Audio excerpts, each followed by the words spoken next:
feels so good. Oh yeah, and it feels so good. Oh yeah, and it feels so good. And it feels so good. Oh yeah, and it feels so good. Oh yeah, and it feels so good. Oh yeah, and it feels so good.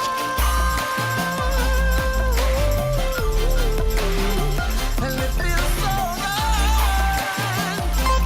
Oh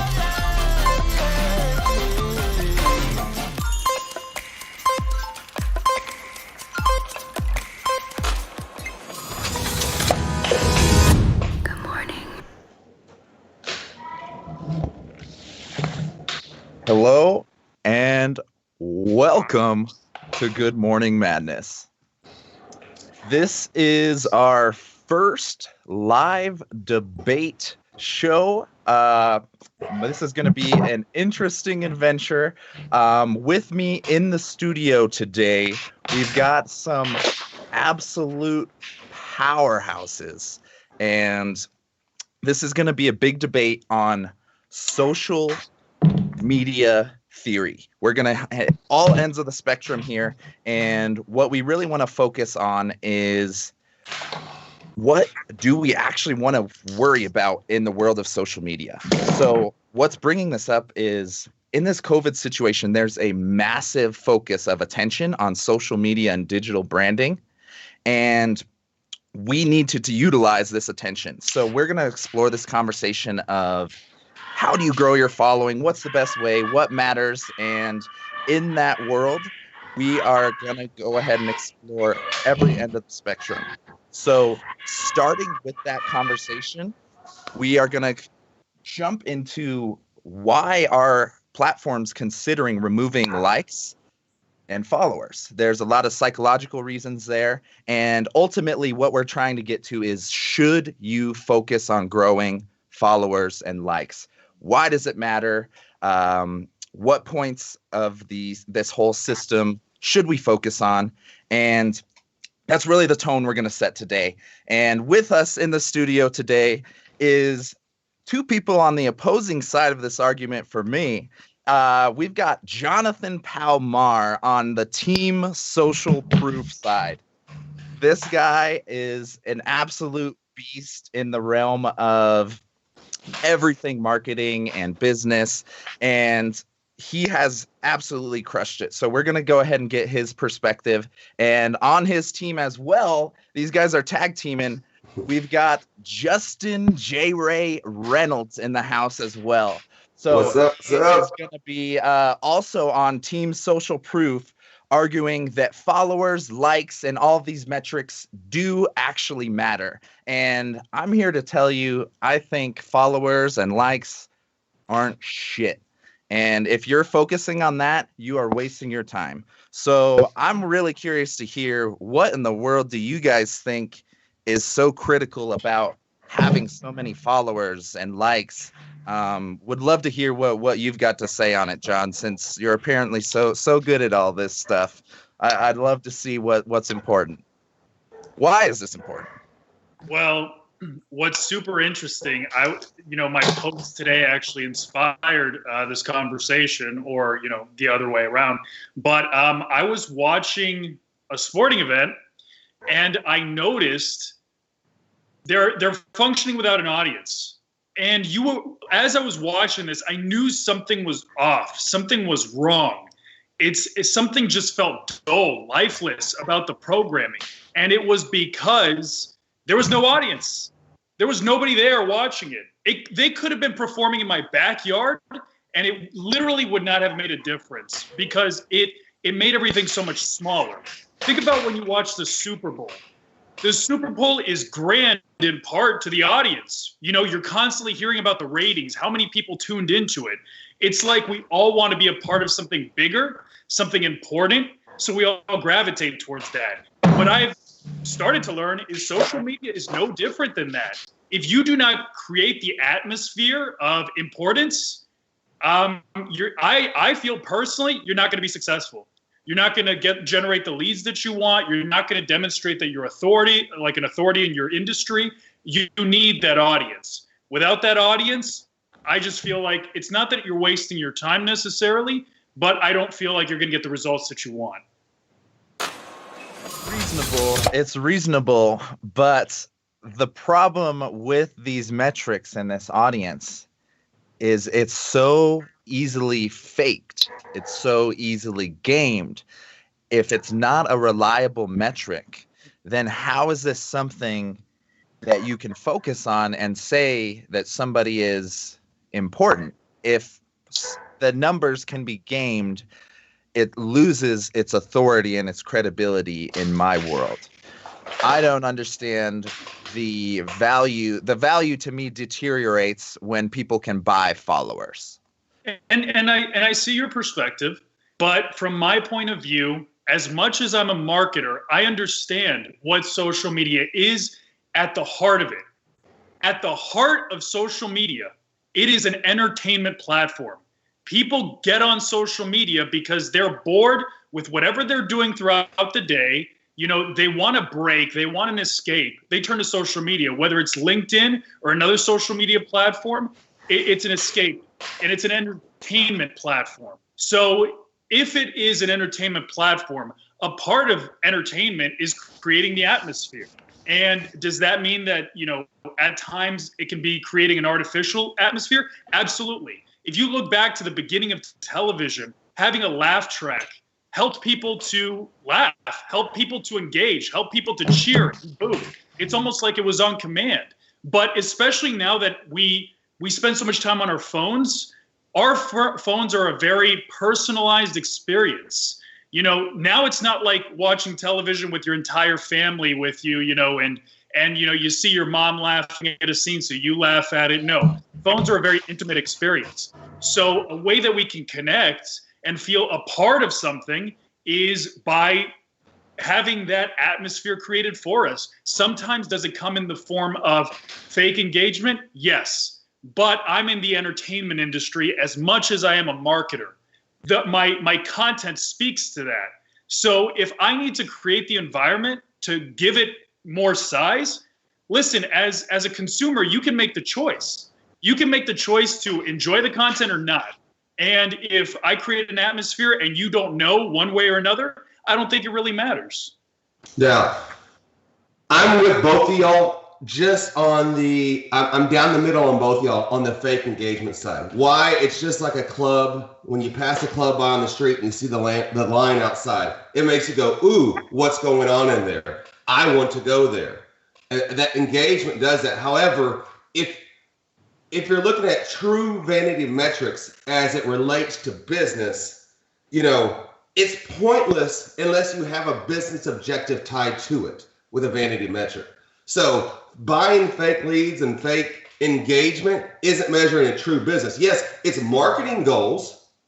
You can have some of that marketing derived off it. However, if you tie it back to that business objective, whether it's the Super Bowl, why did people pay $7.5 million to advertise for 30 seconds last year? Because there was more people watching that than anything in the world.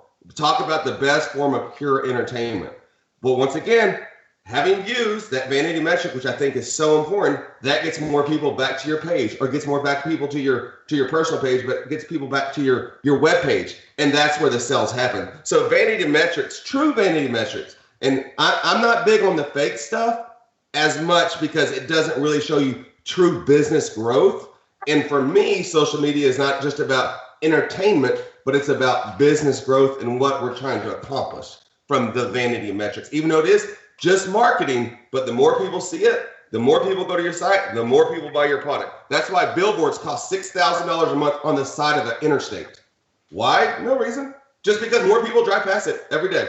They see you. Justin, do you think that the NFL inflates their attendance numbers? No.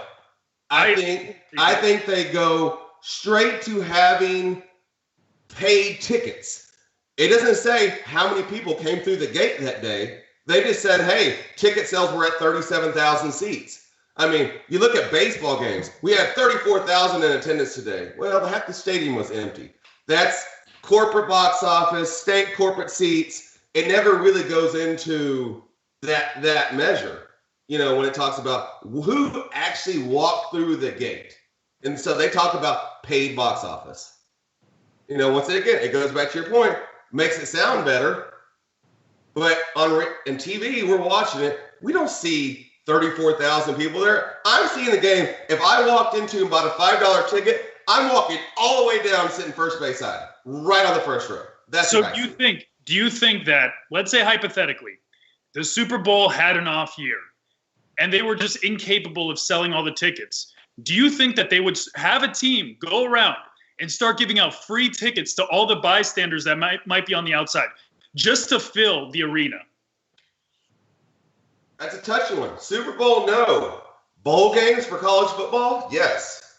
But why wouldn't they do that at the Super Bowl? Why wouldn't they just give out the free? Too much demand. Yeah, I think we're not talking about the same thing. I mean, it's just too much demand. Even this year, it's still the most watched thing on the planet, regardless of what it is. They're still going to have their views and everything else. They had an off year.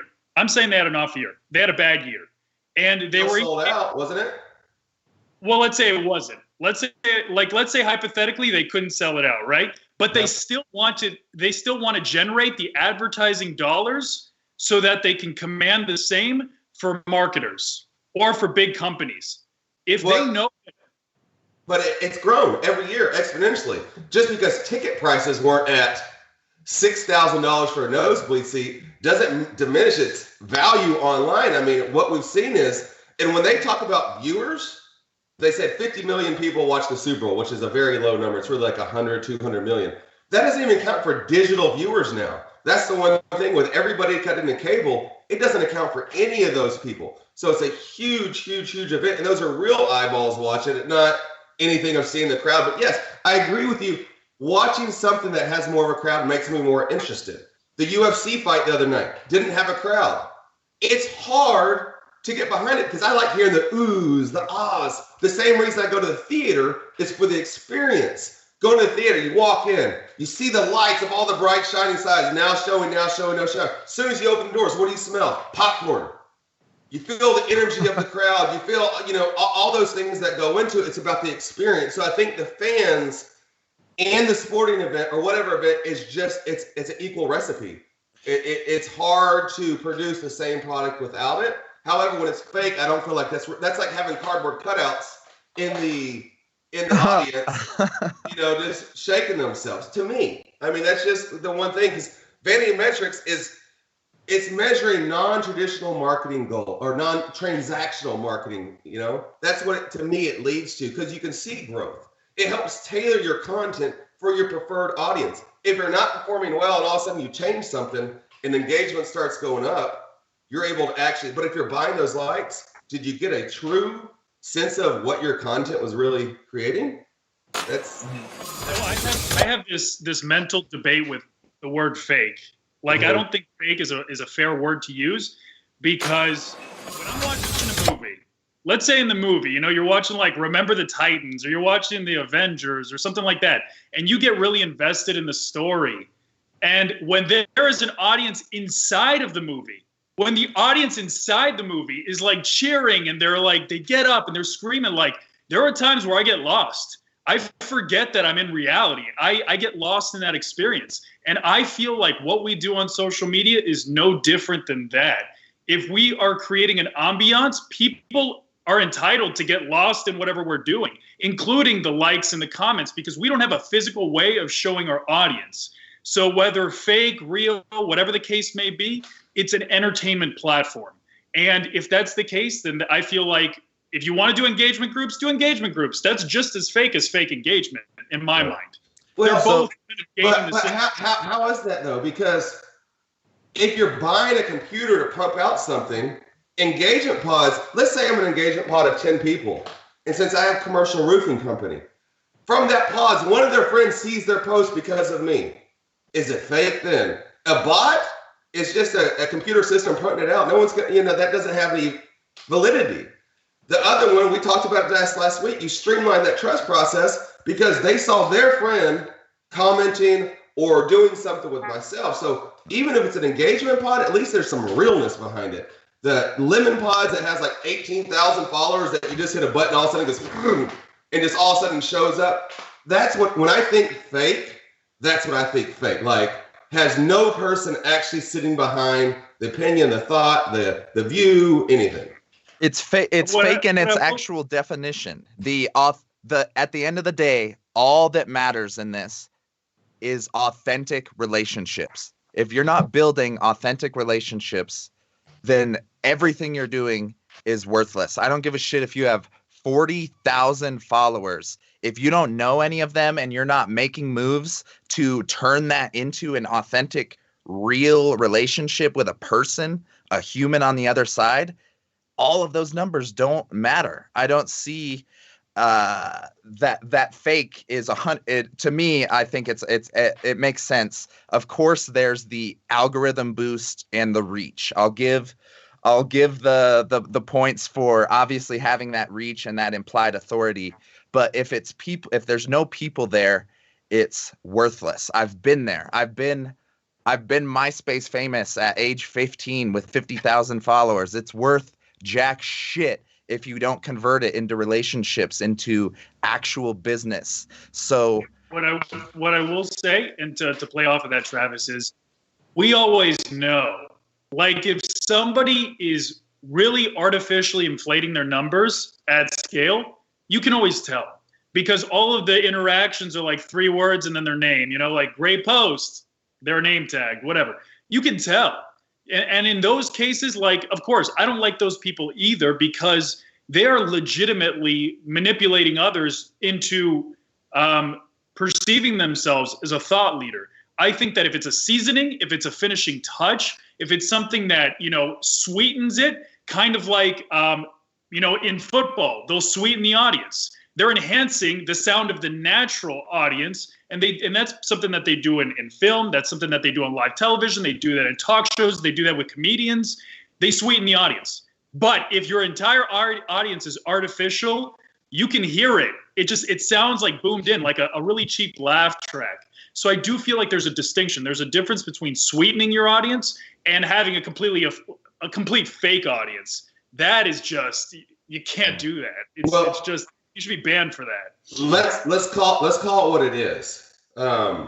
If you have to buy, we see it on Instagram. If you have to buy all your followers, if you have to buy all your comments, and you literally have no real following, but you keep doing it, it's literally a mental disorder. I don't care what you call it. It's a mental disorder to lift yourself up, almost like a narcissistic, almost sociopath, that you're inflating yourself. Because they're literally, I almost feel sorry for the people, because I see some fitness people this way. And there was a guy that used to be on my team with the nutrition company that he used to say, oh, my following's this. I have to worry about my following. And because he said he had 200,000 followers, but still didn't have a blue check mark. Like, no, I felt bad for him, because I want to say, dude, man, you're ripped. You're a good looking guy. You don't have to do this. You don't have to fool yourself. Just do it the right way, the hard way. And so it really is just to me, a mental disorder. Second point, comic book movies suck. So y'all can come at me later for that. So just since we brought up comic book movies suck. I can't get lost in them. The only Fair thing I enough. get We'll lost have the next debate. I can get lost in dreamland. Well, no, you mentioned something. We'll save the comic books for another debate. But you brought up a really big point here around mental health in this context. And you just mentioned it on one side of the spectrum of deep, like sociopathic narcissism of just purely focusing on followers and this implied hypothetical engagement. You can pull yourself into a whole different world. Now, the other side of this coin is the American Psychological Association is now developing a diagnosis for social media depression. We are at a point where comparison to other people's followers and their likes is literally giving people depression. And people or companies like Facebook, which owns Instagram, are literally testing and considering removing likes from the platform. Why would, if these likes are so critical and so important at the end of the day, why would a huge company like Instagram or Facebook be considering removing likes from the platform? This is a super interesting thing. They're only testing it in some countries right now, but it's really cracked things open for me as far as how big of an issue this actually is. I know I've heard a lot of it, especially with younger teenagers, but to me, this feels like we're starting it leans towards we need to be focusing more again on authentic relationships, not these fake numbers. I'm not going to be nice about this, Travis. People are soft. People are soft. And the way that I view this is the same as I view our government and how they're trying to balance things out. You have a hardworking immigrant that comes from a different country, comes here with no money. They build up a business. It becomes $1 billion business. And now they say, oh, well, he makes too much money, so we need to create all these taxes and we need to do all of these things to kind of bring him down. It's like, wait a second. This guy came from nothing. He built this huge following. He built up all of this attention, and he's made a name for himself. And now you got to dock him because there's some people that are hurt about it. There's some people that don't have it within them to accomplish the same thing. What are we doing? And what are we insinuating by docking people or removing their likes or comments because it hurts some other people's feelings? Now, I'm gonna have to stop I have to approach this from a different side, because once you have kids, you'll realize how their mental health and how they feel about themselves is everything. Because I know, and you know, and Travis knows, if you're gonna say you don't get some anxiety by a post not doing well or someone else's post doing better or have more views, we're all lying. I mean, we're all lying to ourselves. It affects us. It affects us if we haven't posted. It affects literally everything we do. Now multiply that towards kids who takes everything at heart. And so when they're on Facebook, or well, they don't even use Facebook, but when they're on TikTok and they see their students or classmates, it's almost like when I used to wear Jordans and the other kids had Payless shoes. You compare yourself, you put yourself in those things, that real materialistic things. Social media is the new materialistic side of things. It can't be, if I see John down the street getting 50,000 likes and my page have 5 likes, I have to go to school with him. I have to see him every day. I have to see. So I don't think it's a bad thing getting rid of those likes and comments, because people really do put a ton of value in them. I do. I put a ton of value in them. But at the same time, if I can affect my kids, I want to help them. I don't want to hurt them in any way. And until we realize there has to be a happy balance somewhere, whether it's business, whether it's social media, whether it's life, it's a comparison game. Everything we do compare. The guy down the street gets a new car. What do you see a couple days later? The neighbor getting a new car. It doesn't matter. We are birds of a feather. We flock together and we want what the others have. No matter about it. But with kids, I've seen my kids now talking about, they don't have phones yet. My 11-year-old doesn't have a phone yet. And he just talks about how ridiculed he is at school because he doesn't have a phone, and how we don't let him play Fortnite and we don't let him have social media. Well, to each his own. Those parents might be right in their own regards, but we don't want our kids, like with LinkedIn, I don't let them know likes, comments, how they're doing. Is it going on YouTube? Because they always, Dad, are you LinkedIn famous? I don't want them to put any value in getting their dopamine hits from likes, views, or comments. Here's the thing. That's a slippery slope for especially a young mind. When we were growing up, it was PlayStation and N64, or who had the nicest Air Force Ones, right? And now today it's social. Like, no matter what it is, no matter what we try to blame it on, there is always going to be competition amongst kids and the stuff they've got. You know, unfortunately, that's just the world we live in. That's just the way that kids are. But it's almost like, do guns kill people or do people kill people, right? Yeah.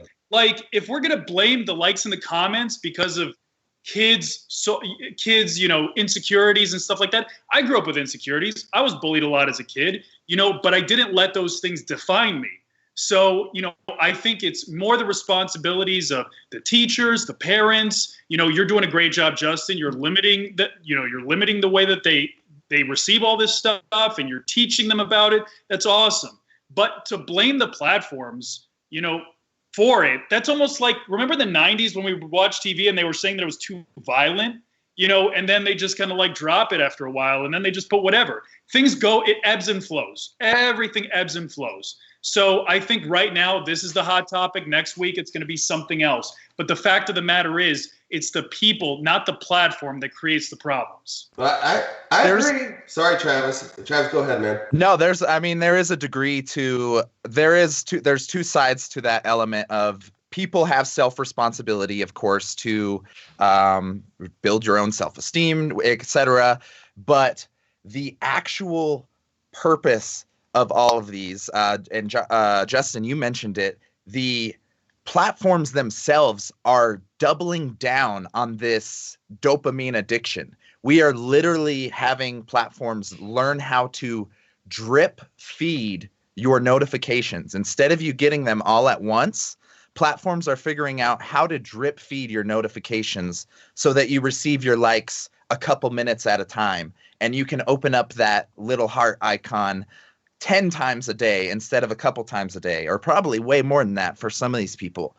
That's the point where on the corporate side and the platform side, it is pure intentional manipulation and psychological addiction that a lot of people are struggling with. And I know a lot of the people here in the chat have been bringing up really great points. We got pretty heated here, didn't get to pull up and mention a lot of these. But Harrison and Lee were mentioning lots of points about it matters about your goals. It really matters about a lot of context in this equation. So a lot of things to take in and consider here. But I just wanted to tap into that platform side, because there is a responsibility for these platforms to consider mental wellness and social wellness on a macro level. Obviously, we each have individual levels to consider, but for right now, I think it's definitely a split responsibility that we're seeing platforms really abuse their audience in some ways. Bullying, for example, and I get it. It's the people. It's the people with everything. It's your responsibility as an adult to, as a parent especially, to put down the good genes, teach good lessons, teach good morals, and teach self-confidence, and not put value in those things. However, what didn't happen 20 years ago? People didn't date online. Guess what? It's easier to do now. Date online. What's it easier to do? Look up your ex now. Why do you think half of divorces now, this is statistical, half of divorces end in divorce because of social media related infidelity, because how that started with social media. And I just think with keyboard cowboys, we've all seen it before. Someone will say, MF for this, MF for that, you're just this, you're a loser, blah, blah. You see them in person, guess what they do? They don't say a dang word because they're keyboard cowboys. I just think it's easier for them to bully teenagers, to bully going the social media route, than necessarily just doing it face to face anymore. And that's why, people gang up on people on social media. And so I just think it's something that it's never going to be solved, whether they take likes away, whether they don't take likes away. There's always, like Jonathan said, there's always going to be a sense of accomplishment and competition and things that go with that. However, I think Facebook, social media, any platform can do a better job of targeting where this is going on to really figure out how they can make a solution, whether it's shutting down accounts, whether it's, the algorithm's great about identifying words. So why can't it identify bullying topics or words or insults or anything else like that to shut down the trolls? But trolls drives engagement, unfortunately. And so when you see that, I just don't like that being directed towards my kid. You can call me anything in the world. It doesn't. And I actually value it, because usually when people say that, it's going to create more engagement all the way around. So I don't mind a troll going to me. It's just a kid can't understand being called something always. They're what's going on? They question it. Kids are so inquisitive these days. And so I just think there's a better way social media platforms can handle it on identifying the problem pages, the bullying pages, there's solutions to this. Maybe if you're underage, it doesn't show you likes or comments. and you have to sign on by your parent. There's just a lot of different ways we can skin this cat, I think. So that, as we're talking about this reminds me of, the media, the society loves to, worship this idea that, social media and all these things, should be demonized and kids shouldn't be on it, this and that. But how many times have you heard like an incredibly touching story about how nobody showed up to a kid's birthday party, but then an entire police department showed up? Or how, maybe a kid that was suffering with bullying, the mom or the parent shares it on social media, and then millions of people gang up and support this one child. Yes, we can focus on all the terrible things that are happening since the advent of social media, but how about the fact that things like this are happening now?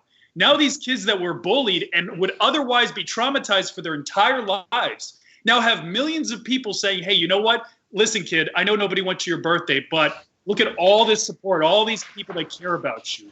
So the same way that we demonize it, we also need to see the benefits that are coming out of it, which overall, it's like it can be very balanced if we allow our minds to consider it.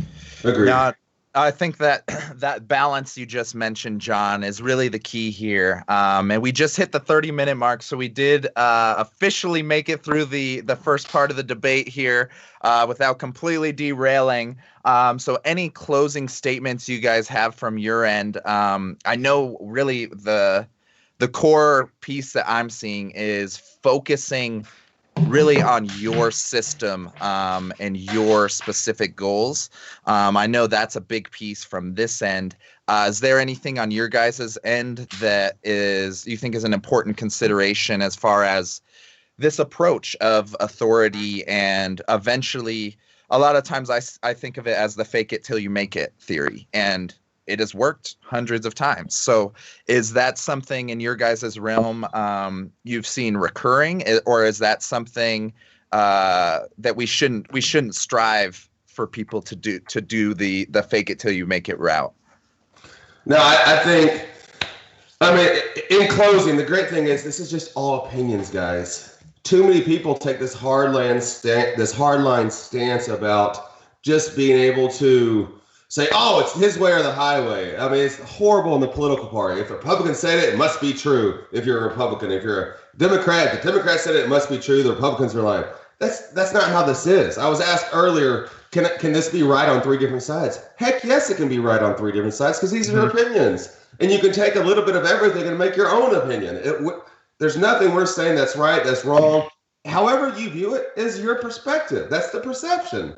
We just try to guide people to make it a little bit easier in your walk. Jonathan's approach is from the entertainment side. I get it. When you're talking about an entertainment media company, you're trying to develop much sizzle on the steak as you possibly can. Whatever can help get that as hot as possible, you want it. My side, from the business side, well, I want to measure true numbers.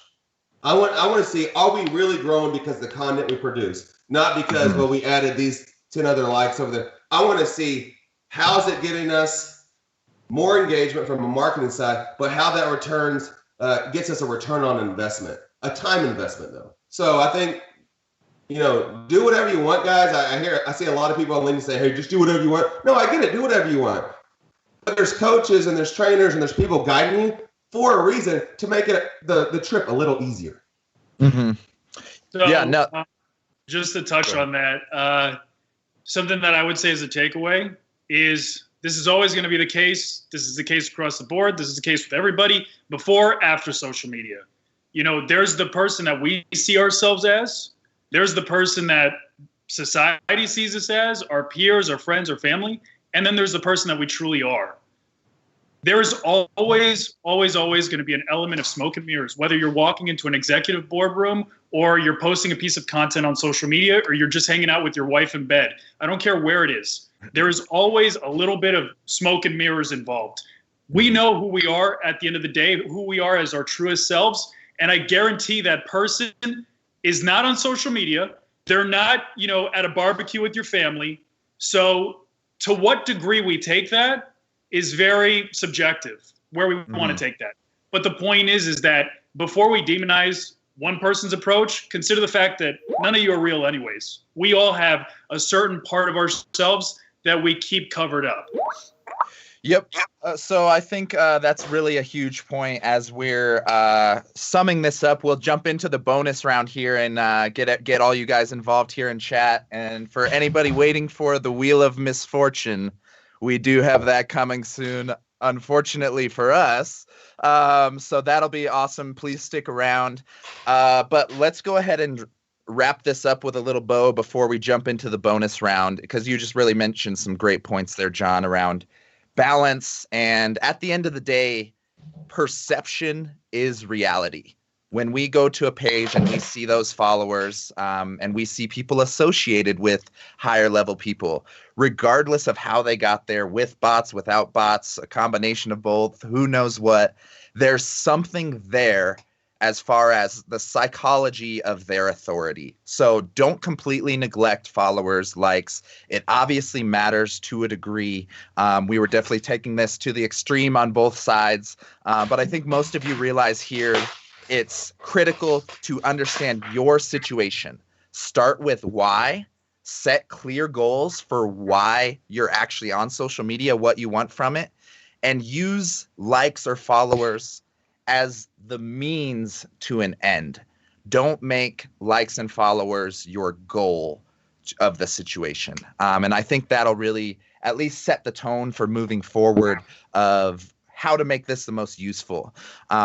So if anybody in the chat has any questions on the topic, any opinions, one direction or the other, we tried to span both sides of the spectrum. Please go ahead and throw anything and everything in the chat.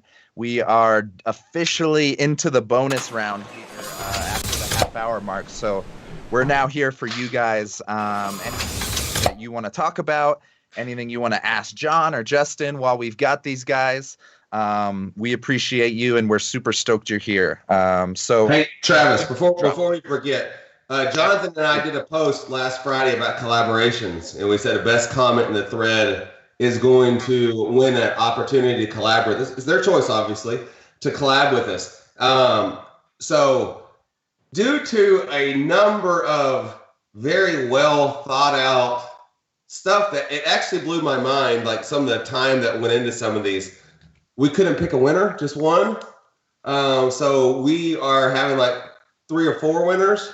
And so we're going to be letting everybody know today in their direct messages. So we do have a winner. We do have picked some people. We have picked some people. And so we will be letting everybody know the people that we want to have the opportunity with. Now, hey, if you have an idea for a collab, shoot us a message. I mean, once again, have a plan, have a sort of an idea what you want to do. It doesn't mean we can't do a collab. Just send us a message, and I'll definitely take a look at it. Perfect. So yeah, I'm going to cruise through the chat here, make sure we caught everything, and then we'll go ahead and we'll vote on the fun Wheel of Misfortune here. So if we could get the options actually for the chat ready. Victor, I realize we don't have any text to show these guys, but the 3 options we're going to be giving the audience here for what our victim challenge will be is option A is going to be a hot pepper challenge. So one of us is going to get brutalized with the hottest pepper chip we can find, and we're going to have to do it on camera, and you guys get to see it next week when we come back. So that's option A, is the hot pepper. Option B is the armpit wax, which is essentially a full strip of awful pain. We got to go full bald armpit, another painful one. Or the third option, option C, is public pop star. This is going to be singing in public, some type of pop song chorus, or it can be in a grocery store, gas station, something like that. Basically social anxiety to the maximum, which is the one I do not want. But we'll see how this goes. So everybody that's in the chat now, please select your vote for hot pepper challenge. Vote A. If you want to see somebody get their armpit waxed and ripped apart, option B. or if you would like to see the public pop star make a debut, it's going to be one of us. Please go ahead and drop your vote.